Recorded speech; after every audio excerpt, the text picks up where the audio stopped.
एक ऐसा घर जो 20वीं शताब्दी से डीमन से इन्फेस्टिव है। जो भी यहाँ आता है उसका सामना भ्रम और मौत से होता है। फिर एक दिन इस घर से जुड़ा एक डरावना राज बाहर आता है जिसमें दांव पर लग जाती है कुछ दोस्तों की जिंदगी। तो आखिर क्या है ये कहानी, जानेंगे आज की वीडियो में, जो कि 2019 में आई हॉरर मूवी गेस्ट के बारे में है। तो फिल्म की कहानी की शुरुआत आज से कई साल पहले होती है, जब रशिया में लोग ओकल्ट और डीमन साइंस में बहुत इंटरेस्ट लेने लगे थे। भूत प्रेत आत्माओं का समन करना आम बात हो चुकी थी। बैरन नाम का एक नामी प्रोफेसर इस सिलसिले में एक एक्सपेरिमेंट शुरू करता है, जहां वो अपने आलीशान बंगले में सियोन्स परफॉर्म करता है और लोगों को उनके मरे हुए सगे संबंधियों से मिलवाने की कोशिश करता है। तो ऐसे ही एक सेशन के बाद बैरन का मीडियम उसे बताता है कि वो आगे से इन सेशन में हिस्सा नहीं लेगा। वो कहता है कि भूत प्रेतों की दुनिया से उलझते हुए उन्होंने कुछ काली शक्तियों को गलती से बुलावा दे दिया है और अब वो उसे धीरे धीरे टॉर्चर करने लगे हैं। पहले तो बैरन को उसकी बातें कुछ समझ नहीं आती, लेकिन जब उसे इस आदमी के पीछे काली परछाई नजर आती है तो बैरन समझ जाता है। लेकिन उसे कोई फर्क नहीं पड़ता, क्योंकि हम देखते हैं कि मीडियम के ऊपर धीरे धीरे एक शैतान हावी होने लगता है। अब ये जो शैतान था वो उस मीडियम को मार डालता है, लेकिन बैरन इस शैतान को अपने सामने देखकर इस कदर मंत्रमुग्ध था कि वो सिर्फ उसकी तस्वीर बनाने में रह जाता है। देखते ही देखते उस आदमी की जान चली जाती है और इसी के साथ हम इस घर में चारों ओर एक काली धुंध बनते देखते हैं, मानो कुछ बहुत बुरा हो गया हो। फिर यहाँ से कहानी प्रेजेंट टाइम में आती है, जहाँ हम कात्या और साशा से मिलते हैं। ये दोनों ही एक रेस्टोरेंट में वेटर का काम करती हैं। आज साशा कात्या से एक पार्टी में चलने की बात करती है, लेकिन कात्या मना कर देती है। हम यहाँ नोटिस करते हैं कि कात्या काफी दुखी है, मगर इसका कारण समझ नहीं आता। तो अगले सीन में हम इसी रेस्टोरेंट में एक ग्रुप फ्रेंड्स को आते देखते हैं, जो है पोलिना, आर्थर, वैदिक और निकिता। ये सभी पार्टी ऑर्गेनाइजर हैं। ये लोग इस शहर में भी इसीलिए आए हैं। साशा इन लोगों में काफी इंटरेस्ट दिखाती है और हम नोटिस करते हैं कि ग्रुप का एक लड़का वैदिक कात्या को काफी नोटिस कर रहा है। तो पोलिना और बाकी सब रियलाइज करते हैं कि वैदिक को कात्या में इंटरेस्ट है और वो लोग साशा और कात्या को अपने साथ पार्टी के लिए इनवाइट करते हैं। साशा इससे बहुत एक्साइटेड हो जाती है और कात्या को साथ चलने के लिए कहती है, लेकिन कात्या फिर से मना करती है। ऐसे में साशा यहाँ कहती है कि उसका प्रिंस चार्मिंग अब शहर छोड़ चुका है। इनफैक्ट उसके गए हुए भी अब 6 महीने हो चुके हैं, इसलिए कात्या को भी अब मूव ऑन करने के बारे में सोचना चाहिए। साशा की इस बात को सुनकर कात्या राजी हो जाती है और हम देखते हैं कि काम के बाद वैदिक और बाकी सब मिलकर बीच पर आते हैं। सभी लोग यहाँ पर काफी एंजॉय कर रहे थे। तभी इसी बीच के किनारे बसे एक आलीशान घर पर आड्रे की नजर जाती है। वो क्लियरली इस घर में काफी इंटरेस्टेड लग रहा था, क्योंकि उसको इस घर में जाने की खुजली हो रही थी। खैर, उस रात पार्टी के बाद आड्रे साशा और कात्या से किसी खास जगह जाने की बात करता है। वो बताता है कि उनका ये रूल है कि वो जब भी किसी नए शहर में जाते हैं तो वो लोग किसी अनजान अबेंडेंड घर में पार्टी करते हैं और उसके बाद वहाँ साफ सफाई करके वो लोग गायब हो जाते हैं। अब सेंसेबल इंसान की तरह कात्या को ये सब इलीगल लगता है, लेकिन साशा और बाकी सब यहाँ उसी बीच किनारे वाले घर में जाने का फैसला कर चुके होते हैं। यहाँ आंड्रे रिवील करता है कि उसे मालूम है कि कात्या पिछले समर में इस घर में काम भी करती थी और अभी वो घर खाली है, तो पार्टी करने में क्या ही प्रॉब्लम हो सकती है। ये बातें आंड्रे को साशा ने बताई थी, जो अब कात्या को भी कन्विंस करने की कोशिश करती है। यहाँ कात्या उस घर में बिल्कुल नहीं जाना चाहती थी। इसका रीजन ये था कि कात्या की कोई बहुत बुरी मेमोरी उस घर से जुड़ी हुई थी, जिसे वो फिर से फेस नहीं करना चाहती थी। लेकिन साशा उसे ये कहकर मना लेती है कि शायद इस घर में नई यादें बनाने से उसकी बुरी मेमोरीज खत्म हो जाएंगी। तो अगले सीन में हम इन सभी दोस्तों को गाड़ी में बैठ इस घर में आते देखते हैं। यहाँ हम पहली बार ध्यान से देखते हैं कि ये वही घर है जो हमने कहानी की शुरुआत में भी देखा था। ये लोग जैसे ही घर के अंदर दाखिल होते हैं इन्हें कुछ अजीब महसूस होता है। फिर ये लोग देखते हैं कि घर बहुत बुरी हालत में है, हर जगह सीलन पड़ गई थी और घर में जगह जगह काली सी काई जैसा कुछ जम गया था, मानो ये घर सदियों से ऐसा ही रहा हो। लेकिन कात्या इन बातों से ज्यादा शौक नहीं होती। पोलिना उससे पूछती है कि इस घर का ओनर कौन है और वो बताती है कि इस घर का ओनर एक आर्किटेक्ट है जिसकी फैमिली की मौत हो चुकी है। इसी दुख में वो अब यहाँ नहीं रहता। पूछने पर पता चलता है कि उस ओनर की फैमिली एक कार एक्सीडेंट में मारी गई थी। उस टाइम गाड़ी में उसकी बीवी और उसका छोटा बेटा मौजूद था। खैर कहानी में हम आगे देखते हैं कि सभी लोग घर को एक्सप्लोर करने में लग जाते हैं। घर के अंदर सरप्राइजिंगली काफी ज्यादा ठंड थी जिस कारण सब लोग आग जलाने की कोशिश करते हैं, लेकिन यहाँ तो फायर वुड तक में वही काली काई जम चुकी थी। पोलिना जब घर में घूम रही होती है तो उसे एक टेबल के अंदर एक अजीब सी किताब मिलती है। ये किताब डिमोनिक स्टडी पे लिखी गई थी और लेखक और कोई नहीं बल्कि इसी घर का असली मालिक बैरन था। बैरन ने इस किताब में कई नर्क के शैतानों के बारे में डिटेल एनालिसिस लिखा था। वैदिक और पोलिना इस किताब में कई भयानक तस्वीरें भी देखते हैं जो एक ऐसे डीमन के बारे में थी जो लोगों को भ्रम जाल में डाल देता था, जहां कोई भी इंसान सपनों में कैद हो सकता है। लेकिन ऑड्रे को ये कहानियां मन घड़ंत लगती हैं और वो पॉइंट आउट करता है कि इस किताब के जो लेखक बैरन है उन्होंने अपनी जिंदगी का आखिरी पड़ाव एक मेंटल असाइलम में बिताया था। अब जब भूत प्रेत के किस्से कहानियां सामने आ रहे हैं तो सभी लोग ऑब्वियसली जोश में आ गए होंगे और वो डिसाइड करते हैं कि वो भी बैरन की तरह इस घर में आत्माओं का समन करेंगे। तो बस फिर क्या था, सभी लोग एक कैंडल का घेरा बनाते हैं और उसके आसपास बैठ जाते हैं। यहाँ साशा एक मीडियम बनाती है और लॉर्ड बैरन की आत्मा को बार बार आवाज देती है, लेकिन तभी उन्हें घर में कुछ अजीब हलचल सुनाई देती है। तभी ऊपर कमरे की लाइट्स फ्लिकर करने लगती है और नीचे सीढ़ियों में किसी के कदमों की आवाज सुनाई देने लगती है।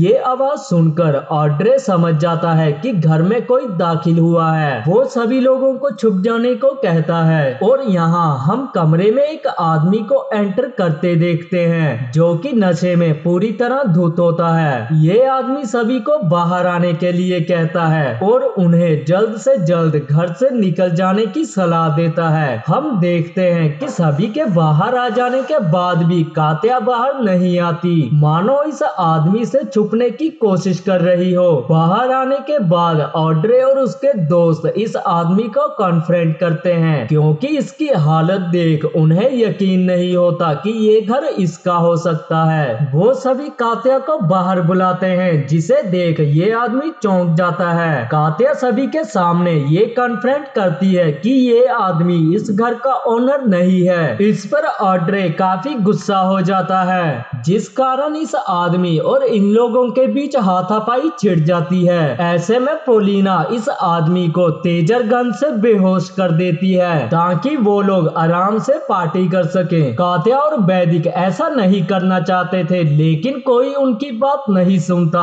अब इस पॉइंट पे हम पोलिना के पीछे एक काली परछाई को गुजरते नोटिस करते हैं जो कि बहुत ही तेजी से गुजर जाती है, ऐसे कि किसी का इस पर ध्यान ही नहीं जाता। खैर अगले सीन में हम देखते हैं कि ऑड्रे और वैदिक उस आदमी को सीलम में लॉक कर देते हैं। कोई परछाई लगातार उन्हें घूरे जा रही थी लेकिन उनका इस परछाई पे ध्यान नहीं जाता। यहाँ घर के अंदर हम कात्या को काफी रेस्टलेस देखते हैं और ऐसे में वो ऊपर एक स्टडी में जा पहुंचती है जहाँ वो कुछ पुरानी तस्वीरें देख रही थी। इस तस्वीर में हम उसी आदमी को उसकी बीवी और बच्चे के साथ देखते हैं, मतलब कि वो वाकई में इस घर का असली मालिक है। फिर यहाँ से कहानी फ्लैशबैक में में जाती है और हम देखते हैं कि कात्या कुछ महीने पहले इस घर में एज ए वर्कर आई थी। कात्या को उसी आदमी ने हायर किया था जिसका नाम था आंड्रे। आंड्रे ने हाल ही में अपनी बीवी और अपने बच्चे को खो दिया था। यही कारण है कि वो बहुत दुखी नजर आता है। वो बहुत ही खोया खोया लगता है और ऐसा लगता है मानो किसी को अंधेरे में देख रहा हो। हम देखते हैं कि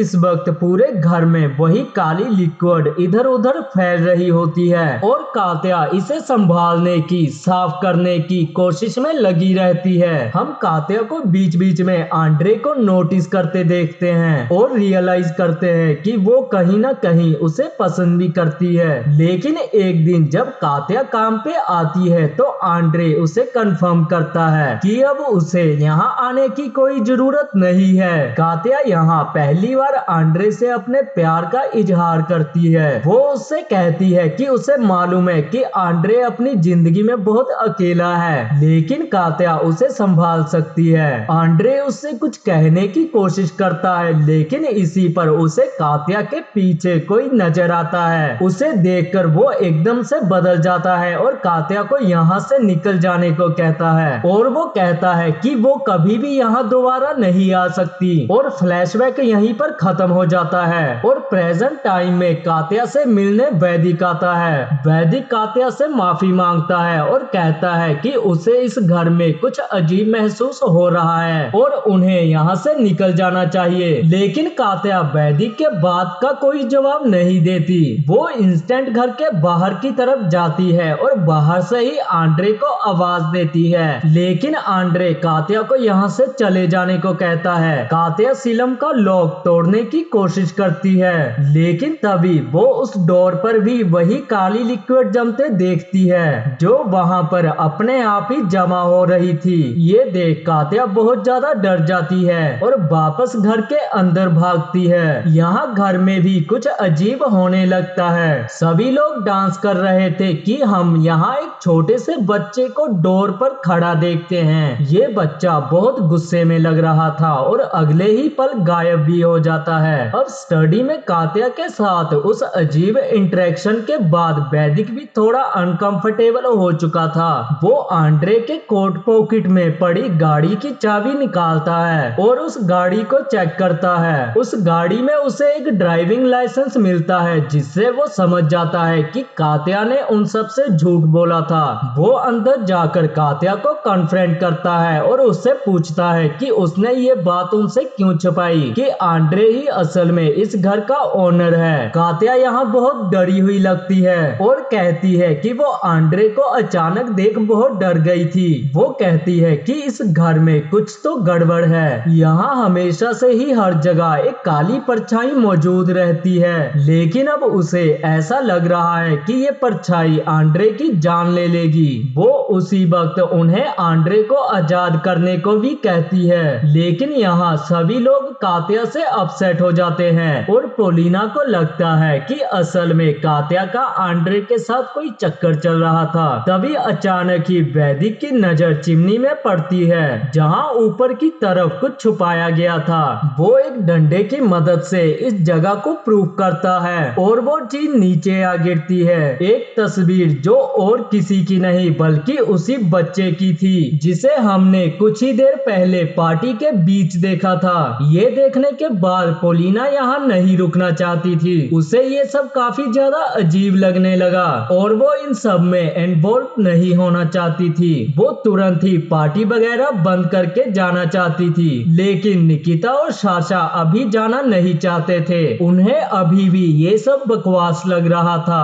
और वो बस सुबह तक पार्टी करना चाहते थे।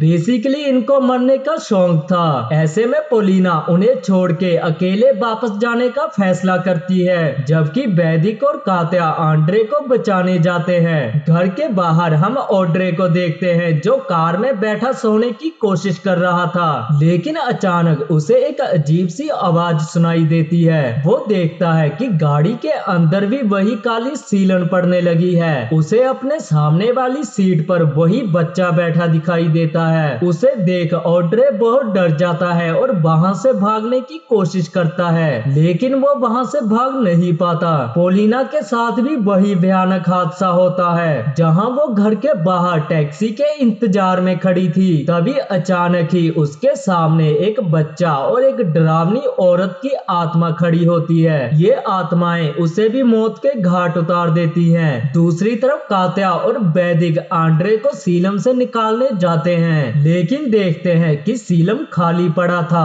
तभी उन्हें निकिता की चीख सुनाई देती है। हम देखते हैं कि निकिता गाड़ी तक पहुंच चुका था, जहां उसे मिली थी ऑड्रे की लाश, जो पूरी तरह काली पड़ चुकी थी। इस लाश को अपने सामने देखते ही तीनों सब कुछ समझ जाते हैं और घर के अंदर अब सिर्फ साशा मौजूद थी। वो वॉशरूम पहुंचती है तो उसे अपने पीछे एक औरत का डरावना रूप नजर आता है। ये आत्मा उसे चिमनी की तरफ घसीटने लगती है, लेकिन तभी यहाँ कात्या, वैदिक और निकिता आते हैं और उसे बचा लेते हैं। अब तक आंद्रे भी किसी तरह यहाँ पहुँच चुका था और वो इन सबको यहाँ से भाग जाने को कहता है। ये तीनों ऐसा ही करते भी हैं और गाड़ी स्टार्ट करके यहाँ से भागने की कोशिश करते हैं, लेकिन उससे पहले ही इनके सामने उस बच्चे की आत्मा खड़ी होती है और आंखों के सामने ही निकिता को भी मार गिराती है। ये आत्मा शायद कात्या, साशा और वैदिक का भी वही हश्र करती,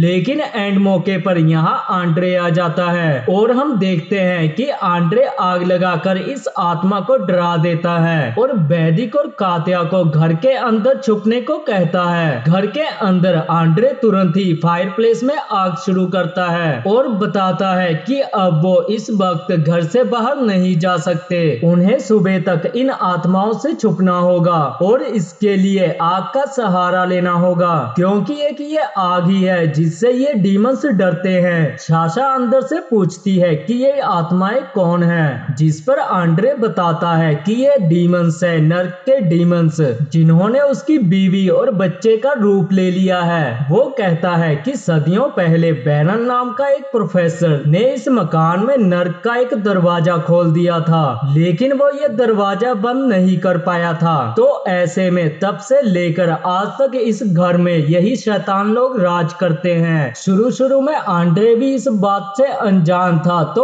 उसने ये घर खरीद लिया, लेकिन जब उसकी बीवी और उनका बेटा मारा गया तब इन डीमंस ने उनके रूप में धीरे धीरे आंद्रे को अपना गुलाम बना लिया। ये डीमंस उसके साथ रहने लगे और बदले में उसे अपने बीवी बच्चों के सपने दिखाने लगे, जिससे वो पूरी तरह यहाँ कैद हो गया। वो डीमंस आंद्रे को नुकसान नहीं पहुँचाते क्योंकि वो उसी की एनर्जी पे फीड करते हैं। बेसिकली जब तक आंद्रे अपने परिवार के मोह में रहेगा तभी तक ये डीमंस यहाँ सरवाइव कर सकते हैं। इसलिए जब वैदिक और उसके दोस्तों ने आंद्रे पे हमला किया तब ये डीमंस उन्हें मारने लगा ताकि उनका एनर्जी सोर्स बंद ना हो जाए। फिर वो बाकी सबको इसी कमरे में रहने के लिए कहता है और खुद डीमंस का सामना करने जाता है ताकि उन्हें सुबह तक उलझाया जा सके, लेकिन कात्या आंद्रे को रोकती है। वो उसे समझाती है कि उसे अपने बीते हुए कल को भुलाना होगा, तभी वो खुद इन शैतानों के चंगुल से आजाद हो पाएगा। लेकिन आंद्रे ऐसा नहीं कर पाता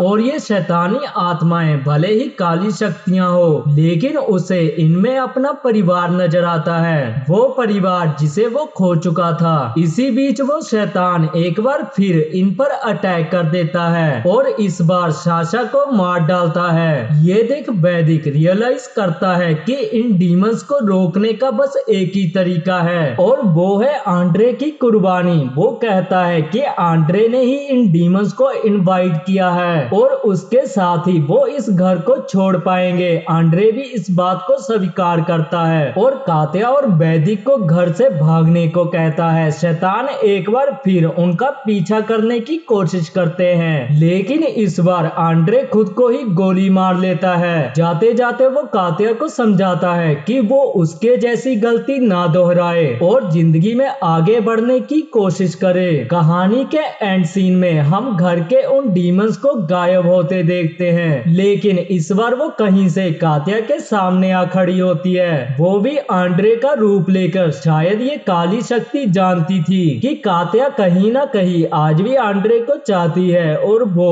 उसे भी इस मोहजाल में फंसाना चाहती थी, लेकिन कात्या चालाक थी, वो इस डीमन की बात में नहीं आती। वो वैदिक को गले लगाती है और ये दिखाती है कि वो अब जिंदगी में सचमुच आगे बढ़ेगी। और इसी के साथ हमारी मूवी यहीं पर खत्म हो जाती है।